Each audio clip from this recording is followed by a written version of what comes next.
धर्म से संबंधित जितने भी फैक्ट बनेंगे उन सभी फैक्ट को पूरे एक्सप्लेनेशन के साथ समझते हैं। तो सबसे पहले बात कर लेते हैं बौद्ध धर्म, है ना। उसके बाद हम लोग बुक को उठाएंगे। कुछ इंपॉर्टेंट चीज है जिसमें कि बुक में नहीं दिया गया, पहले उसको हम लोग देख लेते हैं, उसके बाद बुक से पढ़ना शुरू कर लेंगे। सबसे पहले बात कर लेते हैं बौद्ध धर्म। बौद्ध धर्म के जो संस्थापक है वो कौन है? संस्थापक है गौतम बुद्ध, है ना। कौन है? गौतम बुद्ध।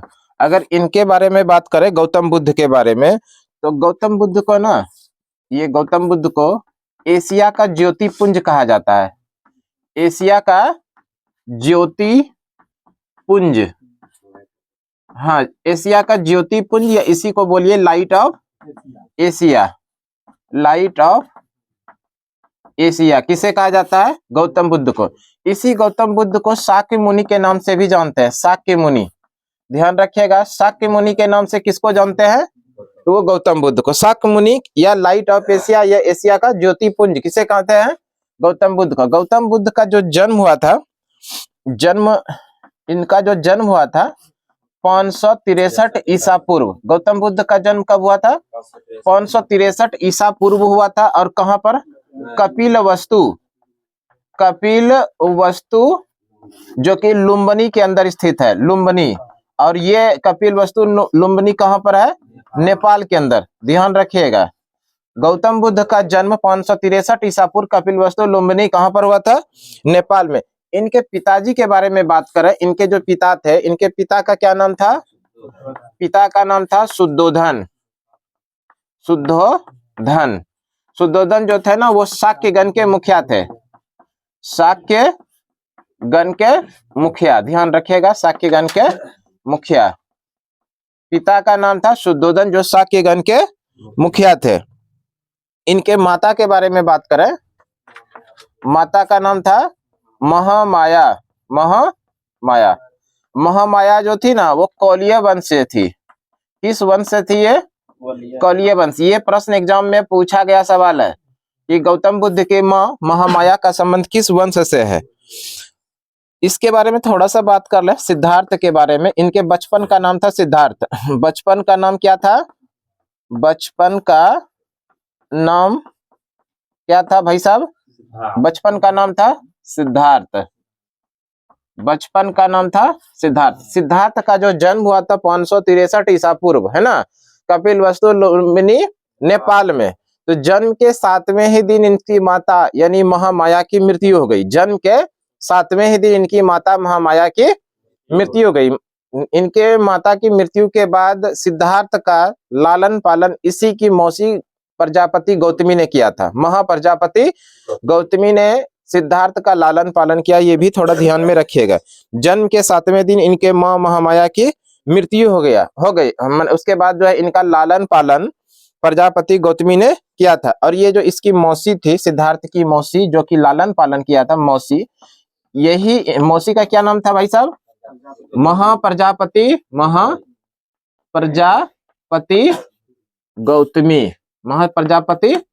गौतमी। और इसी ने यही जो है महाप्रजापति गौतमी सिद्धार्थ यानी गौतम बुद्ध की प्रथम महिला शिष्य बनी थी। ध्यान रखिएगा, प्रथम महिला शिष्य कौन थी? गौतम बुद्ध, महाप्रजापति गौतमी। थोड़ा सा ध्यान समझिएगा पहले, उसके बाद इसको आगे कंटिन्यू करते हैं कि जिस समय सिद्धार्थ का जन्म हुआ 563 ईसा पूर्व, तो इनके जो पिता थे शाक्यगण के मुखिया, जिनका नाम शुद्धोधन था, वो शुद्धोधन ने एक ज्योतिषाचार्य को बुलाए अपने साम्राज्य में, है ना। और ज्योतिषाचार्य जब साम्राज्य आए तो उन्होंने सिद्धार्थ के बारे में भविष्यवाणी किया कि ये एक दिन जाकर के बहुत बड़ा सन्यासी बनेगा, है ना, बहुत बड़ा क्या बनेगा? सन्यासी। इस वजह से उनके पिता शुद्धोधन ने शुद्धोधन ने अपने पुत्र सिद्धार्थ के लिए इतने सारे नौकर चाकर रखे ताकि इसको कभी भी दुख का सामना न करना पड़े। मान लीजिए उनको किसी भी चीज का जरूरत पड़े, मान लीजिए उनको जूता लेना हो, अभी के हिसाब से हम बता रहे हैं, जूता लेना हो तो उनके सामने इनको दुकान नहीं भेज करके पूरा दुकान इनके सामने आ जाता था। जो आपको जूता पसंद आ जाए वो रख लीजिए। इस तरह की व्यवस्था थी इनके लिए, सिद्धार्थ के लिए, ठीक है। तो हुआ क्या कि इसकी सेवा में जितने भी नौकर लगे हुए, अगर मान लीजिए किसी भी नौकर की तबीयत खराब हो जाए तो उनको उस दिन छुट्टी दे दिया जाता था कि आप घर में रहिए लेकिन आपको हम सैलरी देंगे, उनके जगह पे दूसरे नौकर को बुलाया जाता था। इस तरह की व्यवस्था थी सिद्धार्थ के लिए। क्यों? क्योंकि उसको किसी भी तरह की कोई दिक्कत ना हो, किसी तरह का दुख का सामना ना करना पड़े और वो सन्यास जीवन यानी कि वो सन्यासी नहीं बने। थोड़ा सा इसको एक्सप्लेन करें गौतम बुद्ध के बारे में। गौतम बुद्ध को एशिया का ज्योतिपुंज यानी लाइट ऑफ एशिया कहा जाता है। क्या कहा जाता है? लाइट ऑफ एशिया या एशिया का ज्योतिपुंज या शाक्य मुनि के नाम से जानते हैं। गौतम बुद्ध का जन्म 563 ईसा पूर्व कपिलवस्तु लुम्बिनी नेपाल में हुआ था। कहां पर? कपिलवस्तु लुम्बिनी नेपाल में। और उसके बाद इनके पिता का जो नाम है शुद्धोधन, जो कि शाक्यगण के मुखिया थे। इनके पिता का क्या नाम था? शुद्धोधन, शाक्यगण के मुखिया थे। इनकी माता का नाम महामाया, जो कौलिय वंश से संबंधित। ये इंपॉर्टेंट है भाई साहब, जरूर ध्यान रखिएगा। कौलिय वंश, इनकी माता किस वंश से संबंधित है? कौलिय वंश से। इनके बचपन का नाम क्या था? सिद्धार्थ। यानी कि गौतम बुद्ध के बचपन का क्या नाम था? सिद्धार्थ। सिद्धार्थ का जन्म 563 ईसा पूर्व हुआ था कपिलवस्तु लुम्बिनी। जन्म के 7वें ही दिन सिद्धार्थ का माता यानी महामाया की क्या हो गया? मृत्यु हो गया। उसके बाद मृत्यु के बाद इनका जो लालन पालन किया इसी की मौसी थी, जिसका नाम है महाप्रजापति गौतमी। इसी महाप्रजापति गौतमी ने इसका लालन पालन किया। और बाद में चलकर कि जब सिद्धार्थ को पूर्ण ज्ञान की प्राप्ति हुई, उसके बाद यही महाप्रजापति गौतमी सिद्धार्थ की पहली महिला शिष्य बनी। क्लियर है?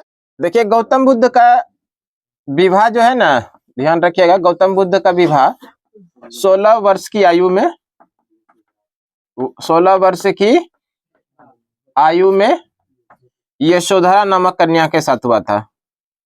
यशोधरा नामक कन्या के साथ,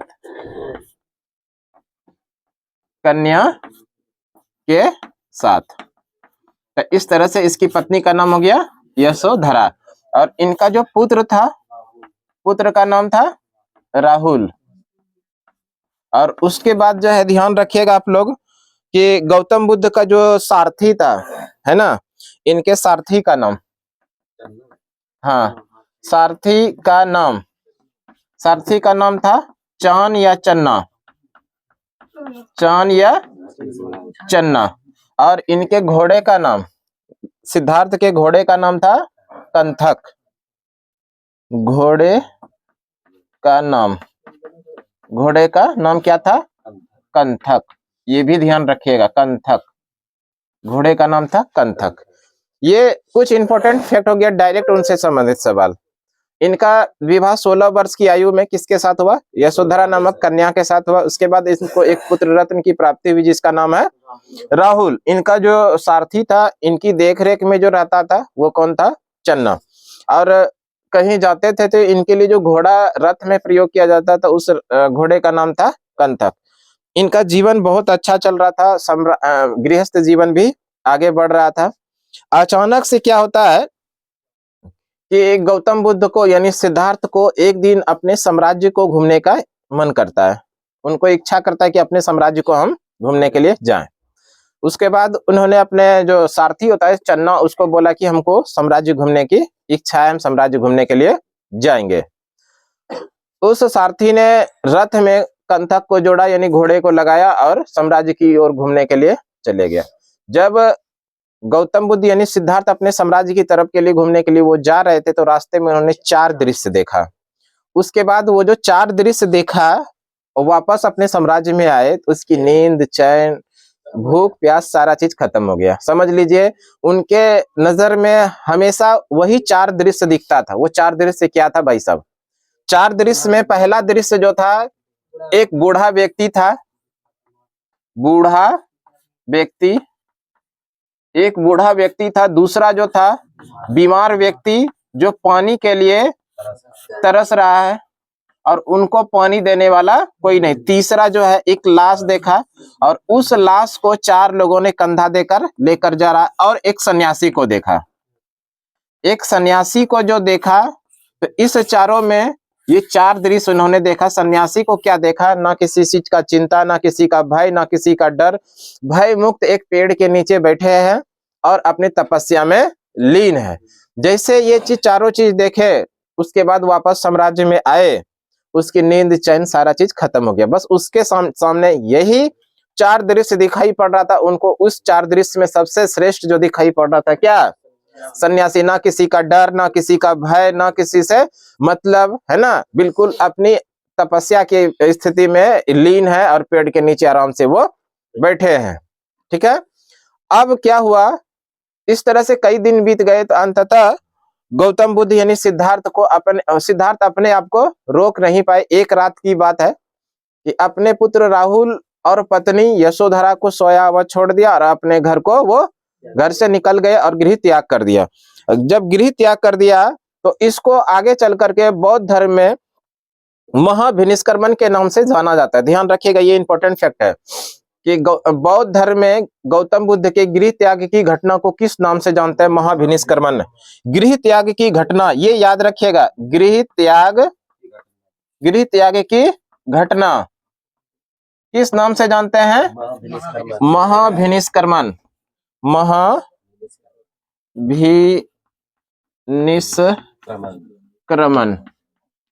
महाभिनिष्क्रमण के नाम से जानते हैं। गौतम बुद्ध की गृह त्याग की घटना को किस नाम से जानते हैं? महाभिनिष्क्रमण। अब जो गौतम बुद्ध यानी सिद्धार्थ अपने घर से रात्रि में 12 बजे निकले थे, तो वो सबसे पहले सुबह होते होते पहुंचते कहां पर? अनोमा नदी के किनारे। कहां पर पहुंचे थे? अनोमा। ये याद रखिएगा, अनोमा नदी। अनोमा नदी के किनारे पहुंचते हैं और इस अनोमा नदी के किनारे पहुंचने के उपरांत उन्होंने, वो घर से जो निकले थे तो राजकुमार के वेश में निकले थे, तो अनोमा नदी के किनारे वो पहुंचे और उसके बाद सबसे पहला काम उन्होंने अपने सिर को मुड़वाया। उसके बाद राजकुमार का जो वस्त्र था उस राजकुमार के वस्त्र को हटा दिया और उसके स्थान पर उन्होंने सन्यासी वस्त्र को धारण किया। तो ये सारा जो काम किया था, सिर को मुड़वाया था और सन्यासी वस्त्र धारण किया था, वो किस नदी के किनारे? अनोमा नदी के किनारे। ठीक है। जब अनोमा नदी के बाद जो सिद्धार्थ आगे बढ़े तो वो सबसे पहले पहुंचते हैं कहां पर भाई साहब? कहां पर पहुंचे थे? वैशाली। और इस वैशाली में किनसे मिले? अलार कलाम से। अलार कलाम से मिलकर इन्होंने सांख्य दर्शन के बारे में जानकारी लिया था। किसके बारे में? सांख्य दर्शन। इसी को आप पढ़िएगा शून्य दर्शन, है ना। इसी को आप लोग क्या पढ़िएगा? शून्य दर्शन। तो अनोमा नदी से जैसे सिद्धार्थ आगे बढ़े तो वो पहुंचते हैं वैशाली और इस वैशाली में मिलते हैं किनसे? अलार कलाम से। और इस अलार कलाम से उन्होंने क्या जानकारी लिया? सांख्य दर्शन के बारे में यानी शून्य दर्शन के बारे में जानकारी लिया। और इसके बाद वैशाली से जैसे आगे बढ़े तो वो कहां पहुंचते हैं? राजगीर। और राजगीर में जो ये मिले, किनसे मिले थे भाई साहब? रुद्रक से मिले। और इस रुद्रक से उन्होंने जो जानकारी प्राप्त किया, किनसे क्या चीज के बारे में? योग दर्शन, है ना। योग दर्शन के बारे में जानकारी प्राप्त किया। किसके बारे में? योग दर्शन के बारे में जानकारी प्राप्त किया। तो इस तरह से ध्यान रखिएगा, अनोमा नदी के किनारे से जैसे वो आगे बढ़े सबसे पहले पहुंचे वो वैशाली, अलार कलाम से मिले और अलार कलाम से उन्होंने सांख्य दर्शन के बारे में जानकारी प्राप्त किए। वहां से आगे बढ़ने के बाद वो पहुंचते हैं राजगीर। राजगीर में मिलते हैं रुद्रक से और रुद्रक से उन्होंने योग दर्शन के बारे में जानकारी प्राप्त किया। इस तरह से आगे बढ़ने के क्रम में वो पहुंच गए कहां पर? गया। कहां पहुंचते हैं? गया। और जब गया पहुंचे, इस गया में उनको 5 ब्राह्मण मिले। कितने ब्राह्मण मिले? 5 ब्राह्मण मिले। ध्यान रखिएगा, 5 ब्राह्मण मिले। और इसी 5 ब्राह्मण के साथ गया पहुंचा, 5 ब्राह्मण से मिला और उनके साथ में तपस्या में, ज्ञान की प्राप्ति के लिए तपस्या में लीन हो गए। वो 5 ब्राह्मण के साथ सिद्धार्थ तपस्या में लीन हो गए ज्ञान की प्राप्ति के लिए और 1 वर्ष तक तपस्या करते रहे। 1 वर्षों की तपस्या के बाद उन 5 ब्राह्मणों ने जो कहा कि यहाँ पर तपस्या करने से कुछ नहीं होने वाला, यहाँ कोई किसी भी प्रकार का कोई ज्ञान की प्राप्ति नहीं होने वाला है, बेकार का टाइम वेस्ट करना है, यह कहकर के वो 5 ब्राह्मण सिद्धार्थ को अकेले छोड़कर वो वहां से चले गए। तो अब उसके बाद जो है सिद्धार्थ ने अकेले वहां पर 5 वर्षों तक और तपस्या किया। तो 1 वर्ष तक किया उन्होंने 5 ब्राह्मण के साथ में मिलकर और 5 वर्षों तक उन्होंने उस अकेले वहां पर उस जगह पर वो तपस्या की। इस तरह से कुल मिला के 6 वर्षों की कठिन तपस्या के बाद वैशाख की पूर्णिमा की रात, है ना, निरंजना नदी के तट पर पीपल वृक्ष के नीचे उनको ज्ञान की प्राप्ति हुई। कितनी वर्षों की कठिन तपस्या के बाद? ये भी ध्यान रखिएगा, 6 वर्षों की तपस्या, 6 वर्षों की तपस्या। और यहाँ पर अभी उम्र हो रहा है उनका 35 वर्ष की आयु में, 35 वर्ष की आयु में। कहां पर? गया, निरंजना नदी, हाँ जिसे फल्गु नदी भी कहते हैं, निरंजना नदी, पीपल वृक्ष के नीचे, पीपल वृक्ष के नीचे, पीपल वृक्ष के नीचे, बैसाख की पूर्णिमा, बैसाख की पूर्णिमा, बैसाख की पूर्णिमा के दिन इनको पूर्ण ज्ञान की प्राप्ति हुई, पूर्ण ज्ञान की प्राप्ति, ध्यान रखिएगा, है ना। तो कितनी वर्ष की कठिन तपस्या के बाद सिद्धार्थ को पूर्ण ज्ञान की प्राप्ति हुई? 6 वर्षों की कठिन तपस्या के बाद। कितने वर्ष की आयु में? 29 में वो गृह त्याग किए थे और 6 वर्ष और कठिन तपस्या किया। 29 और 6 35 वर्ष की कठिन तपस्या, 35 वर्ष की आयु में, ध्यान रखिएगा 35 वर्ष की आयु में उनको ज्ञान की प्राप्ति। कहां पर? गया में। तो अभी थोड़ा ध्यान रखिएगा आप लोग, ये जो गौतम बुद्ध है ना, सिद्धार्थ जो है, उनका संबंध किस किस स्थान से? वो सबसे पहले उनका जन्म कहां पर हुआ था? लुम्बिनी कपिलवस्तु नेपाल में।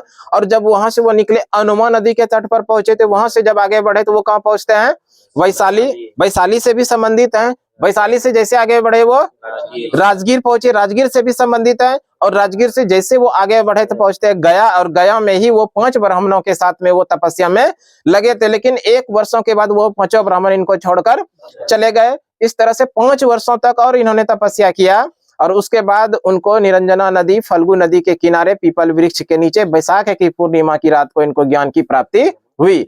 एक सवाल और यहाँ पर बहुत इंपॉर्टेंट बनेगा कि ये जो सिद्धार्थ यानी गौतम बुद्ध जो है ना, ये गौतम बुद्ध इस पृथ्वी पर एक ऐसे मानव है जिनका कि जन्म बैसाख की पूर्णिमा के दिन, उनको ज्ञान की प्राप्ति बुद्ध पूर्णिमा के ही दिन, और इनकी मृत्यु भी बुद्ध पूर्णिमा के ही दिन हुआ है। ये इस पृथ्वी पर एक ही ऐसे मानव है जिनका कि इस तरह का ये सिचुएशन बना है। ठीक है, तो इसके बारे में थोड़ा ध्यान। जब गौतम बुद्ध को ज्ञान की प्राप्ति हुई, यानी जब सिद्धार्थ को ज्ञान की प्राप्ति हुई, तभी वो सिद्धार्थ से बने महात्मा बुद्ध यानी गौतम बुद्ध। सिद्धार्थ को ज्ञान की प्राप्ति के बाद वो क्या बने? महात्मा बुद्ध कहिए या फिर गौतम बुद्ध कहिए, ज्ञान की प्राप्ति के बाद। और जिस जगह पर उनको ज्ञान की प्राप्ति हुई, वहां पर एक सुजाता नामक कन्या आया करती थी गाय चराने के लिए पर डे। जब गौतम बुद्ध ने अपने अनशन को तोड़ा तो वही सुजाता नामक कन्या ने उनको उनके गाय के दूध से खीर बनाकर दिया था, और उन्होंने अपने अनशन को तोड़ा था, यानी सिद्धार्थ ने अपने अनशन को तोड़ा था खीर खाकर। इसलिए बौद्ध धर्म में बुद्ध पूर्णिमा का जो दिन होता है वो सबसे पवित्र दिन माना जाता है। इस तरह से ये जो फेस्टिवल है बौद्धिस्ट के लिए सबसे बड़ा पवित्र और सबसे बड़ा फेस्टिवल है। और उस दिन अपने फैमिली के साथ में वो खीर बनाते हैं और साथ में प्रसाद के रूप में खीर का वितरण भी करते हैं। बौद्धिस्ट जो भी धर्म को मानते हैं, जो व्यक्ति बौद्धिस्ट धर्म को मानते हैं, वो लोग इस तरह का फेस्टिवल करते हैं। बुद्ध पूर्णिमा उनके लिए सबसे बड़ा फेस्टिवल है और पवित्र दिन है उनके लिए। उनके घर में उस दिन खीर बनेगा ही और प्रसाद के रूप में बटा भी जाएगा। तो इस तरह से ये गौतम बुद्ध का कुछ हुआ ज्ञान की प्राप्ति। अब हम लोग थोड़ा बुक से देख लेते हैं ना। बुक आप लोग को बुक ले लीजिएगा, जहां पर इंपॉर्टेंट होगा उसको अंडरलाइन करते चले जाइएगा। सबसे पहले तो बात कर लेते हैं गौतम बुद्ध क्या ये क्या है? बौद्ध धर्म के संस्थापक गौतम बुद्ध। इनको एशिया का ज्योतिपुंज यानी लाइट ऑफ एशिया के नाम से जानते हैं। ये हम लोग भी देख भी लिए। लाइट ऑफ एशिया के साथ साथ में इनको क्या कहते हैं हम लोग? शाक्य मुनि भी कहते कि नहीं? शाक्य मुनि बुद्ध के जीवन से संबंधित बौद्ध धर्म का प्रतीक। ये इंपॉर्टेंट है, जरूर ध्यान रखिएगा। जन्म, गौतम बुद्ध का जो जन्म हुआ था तो इनके लिए जो प्रतीक चिन्ह बना था वो कमल और सांड। इनका प्रतीक चिन्ह क्या है? कमल एवं सांड। ध्यान रखिएगा, गौतम बुद्ध का जन्म का प्रतीक चिन्ह क्या है? कमल एवं स्वर्ण। गृह त्याग जो किया, गृह त्याग जो किया, गृह त्याग की घटना को बौद्ध धर्म में किस नाम से जानते हैं? महाभिनिष्क्रमण, है ना।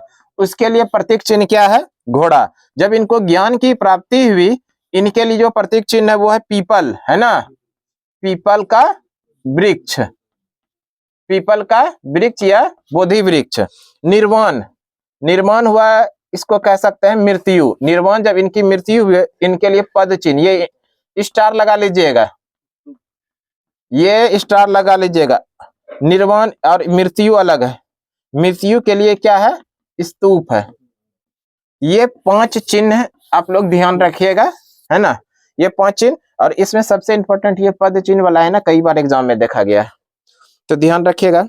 गौतम बुद्ध का जन्म इसमें दिया गया। गौतम बुद्ध का जन्म 563 ईसा पूर्व कपिलवस्तु लुम्बिनी नेपाल में, है ना। शुद्धोधन इनके पिता थे।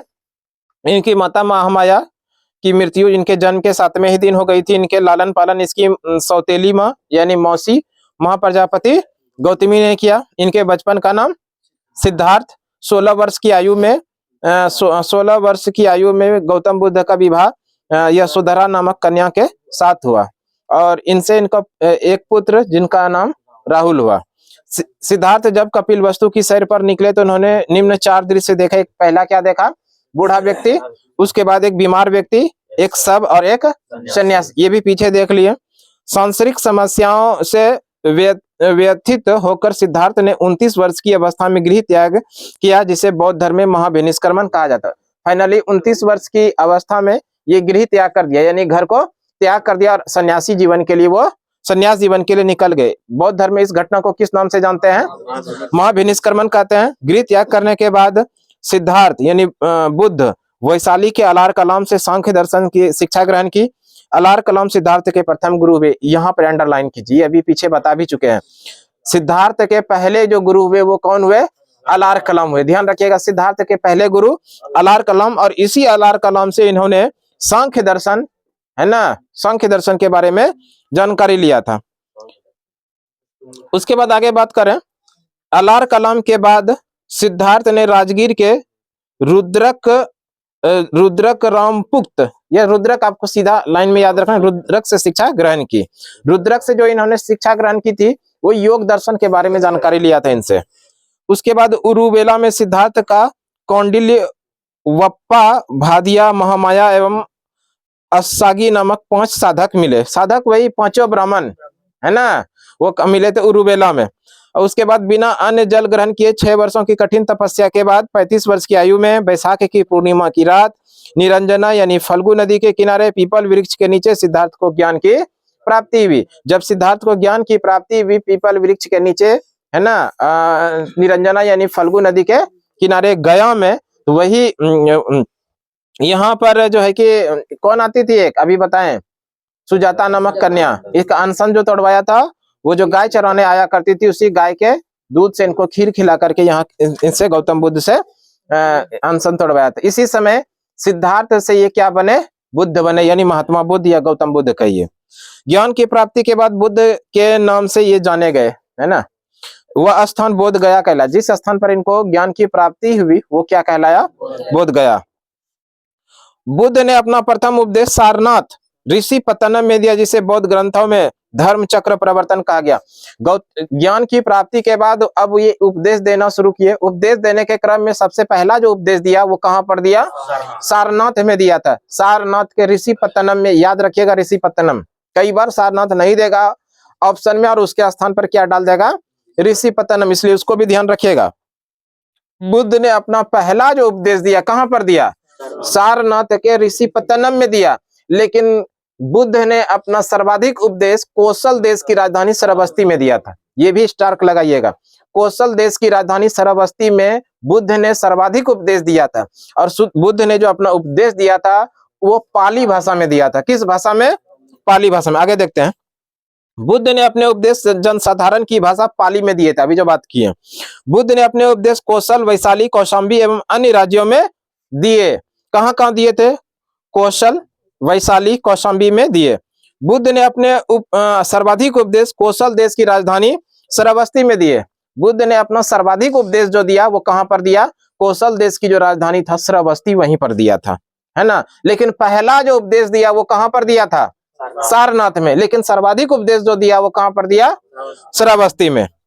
आगे बात करें, इनके प्रमुख अनुयायी शासक, यानी कि आप कह सकते हैं बौद्ध धर्म को मानने वाले प्रमुख शासक। बौद्ध धर्म को मानने वाले प्रमुख शासक जिसमें बिंबिसार आता है, प्रसेनजीत आता है, उदयीन आता है। देखो उदयीन जो है ना, कल भी हम लोग पढ़े थे जैन धर्म में भी, तो ध्यान रखिएगा उदयीन के बारे में। उदयीन के बारे में पिछले क्लास में भी पढ़े थे, वो जैन धर्म को भी माना था, और यहाँ पर बौद्ध धर्म में भी उसकी चर्चा की जा रही है। तो दोनों ध्यान रखिएगा इस बात को, है ना। उदयीन के बारे में, उदयीन के बारे में आप लोगों को पिछले क्लास में एक बहुत अच्छा प्रश्न बताए थे, क्या? इसका उत्तर आप लोग कमेंट में करेंगे कि उदयीन किससे संबंधित है, वो क्या किए थे जो अभी तक हम उनको याद कर रहे हैं।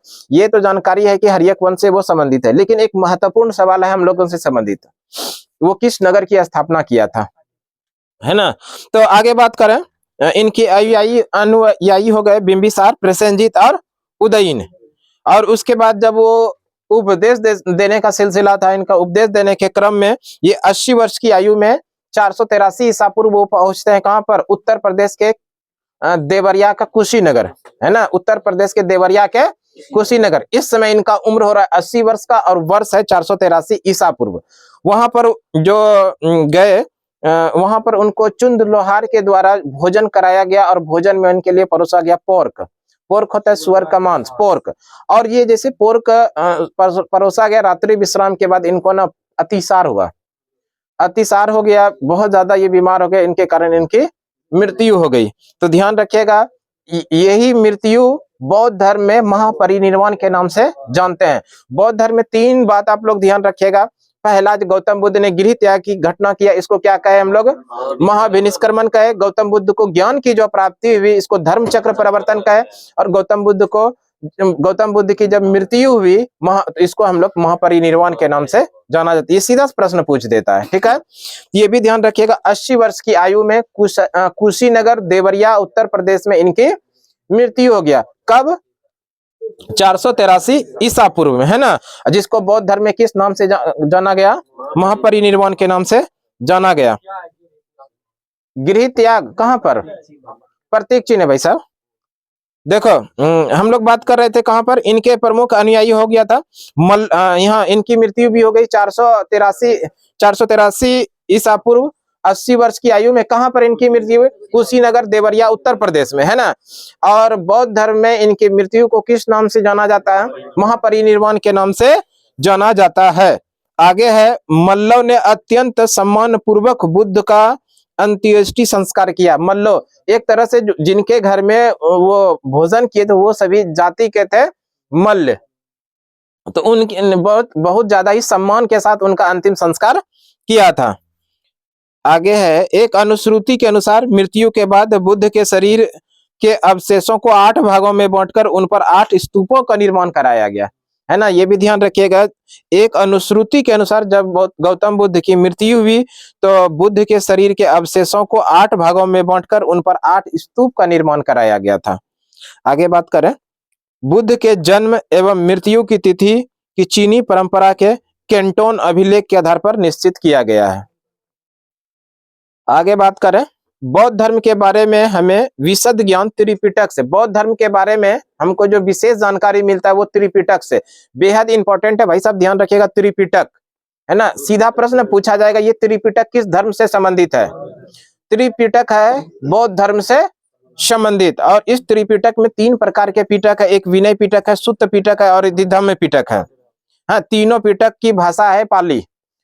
ये जो त्रिपिटक है, इस त्रिपिटक के अंदर में कितने पिटक हैं? 3 पिटक, विनय पिटक, सुत्त पिटक और अधिधम्म पिटक। और ये तीनों पिटक की जो भाषा है वो कौन सी भाषा है? पाली भाषा है, ठीक है।